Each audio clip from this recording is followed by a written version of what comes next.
أعوذ بالله من الشيطان الرجيم بسم الله الرحمن الرحيم واتبعت ملة آباء إبراهيم وإسحاق ويعقوب ما كان لنا أن نشرك بالله من شيء ذلك من فضل الله علينا وعلى الناس ولكن أكثر الناس لا يشكرون۔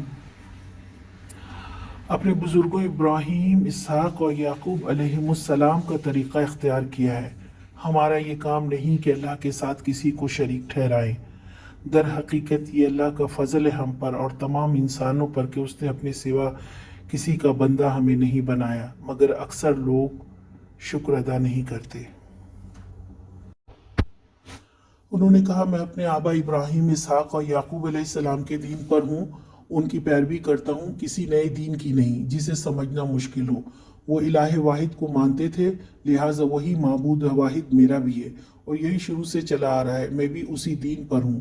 اکثر لوگ اس فضل کی ناشکری کرتے ہیں اور خالق حقیقی کو بھول کر باطل معبودوں کی پرستش کرتے ہیں۔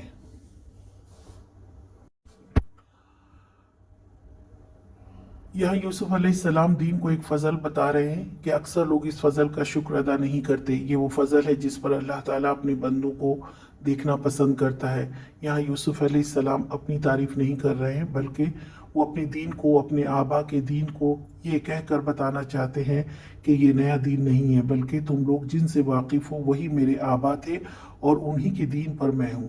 بطور دلیل بتایا کہ ان کو یہ یقین ہو کہ ان کی بات سچ ہے۔ آج کا سوال، یوسف علیہ السلام نے کن آبا کا ذکر کیا ہے؟